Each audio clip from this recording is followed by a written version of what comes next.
Okay, our final video for today is about special districts and regional bodies. I put these together because they, kind of each deserve one slide, but they are distinct kinds of things. So don't lump them together, even though I put them together on this video. So special districts are independent elected boards. In California, we really consider school boards a special district, but in the federal government classification, they're independent elected boards other than school districts. They usually are single issue, meaning that the water district only deals with water and related issues. The water district would not set up a park or run a library or things like that. The government defines a special district as an organized entity, um, and that means that it's a formal kind of body. It has a governmental character, meaning that they've got some sort of elected um, um, um, um, officers, and that they have a substantial autonomy, whereas the state can do regulations, the county can give instructions, but ultimately a special district is one where elected officials are making independent decisions. There are there are different ways of doing the same thing. So in some areas, the library is a special district and the library has an elected board. In other areas, libraries are run as an agency set up by a county or a city, and the members of the library board are appointed. They're not elected, and so you're in both cases you're delivering library services, but whether you're doing that under the guise of elected officials or appointed officials is the difference.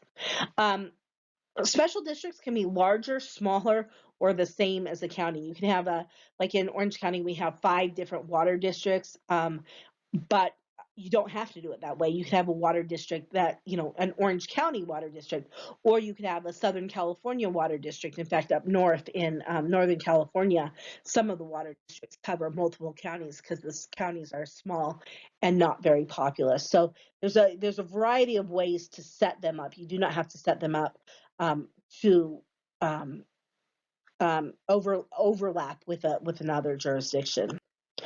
Okay, and just in terms of types of districts, water districts are the most common, but there are also things like airport districts, fire districts, library districts, harbor districts, power districts, stadium districts. So when you're trying to bring a new sports stadium in, you might set up a sports district with independently elected officials as a way of keeping the money that you keeping the stadium own the people constructing the stadium and the teams and things like that, keeping them responsive to the electorate through elected officials.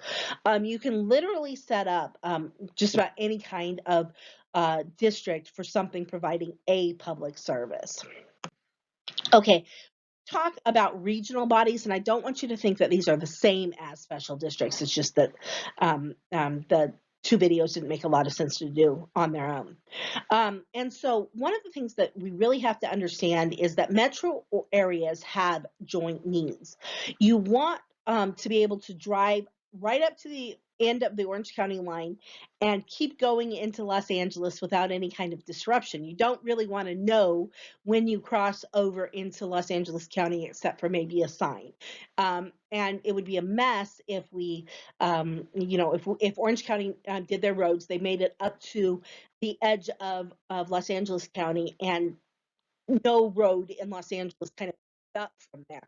And so, in order to plan these things that kind of cover a bigger area, our economies in Southern California are very interconnected. It matters to Riverside what Los Angeles and Orange County are doing because so many of their citizens work in Orange County and Los Angeles. And so, in order to kind of plan for these things, there's 2 different kinds of governments that spring up. One is a council of governments, and this is useful for doing regional planning and providing a forum for discussion about issues. Councils of governments are not made up of independently elected officials. What happens is that elected officials from governments in the area serve on the Council of Governments. So you might have a city council person um, from Costa Mesa serving on the Southern California Association of Governments. You might have somebody from the county of Orange and another person from the water board and another person from a school district and people and those kind of people from all over Southern California. There'll be representatives from LA governments, representatives from Riverside, San Bernardino, Orange County governments, and things like that. And one thing that they do is they do regional planning.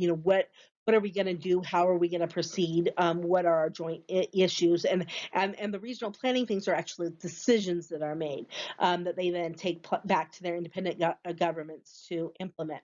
But it also provides a forum for talking about some of the things. We're not ready to plan yet, but we want to raise the issue of homelessness. It's going to take a regional approach to solve the problem of homelessness, or to at least address the problem of homelessness.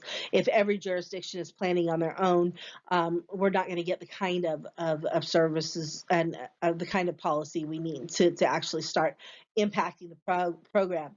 And so even if they're not ready to start doing any regional planning, these councils of government give elected officials a chance to talk among themselves. The other kind of regional body is a metropolitan transportation organization.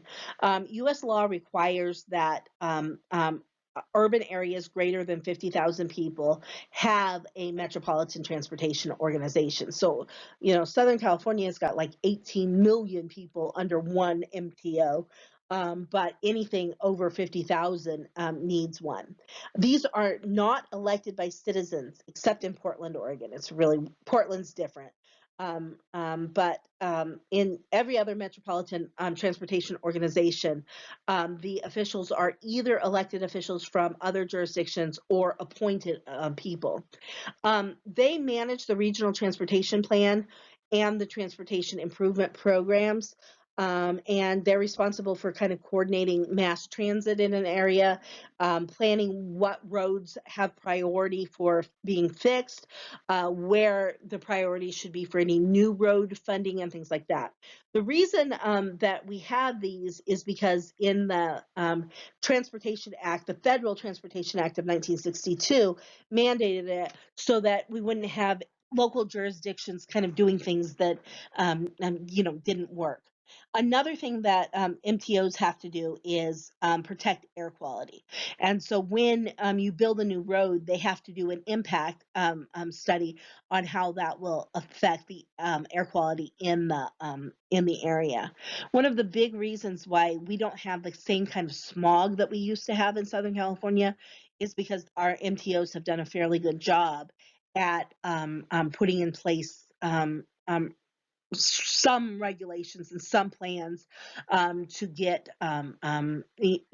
to more effectively use our roads. Now, there's another component to that, which is also the state emissions laws, but the MTOs have a role in that as well. So we have talked about all of the different levels of government: counties, cities, school boards, special districts, regional agencies, and things like that. And so that wraps up our discussion of local government.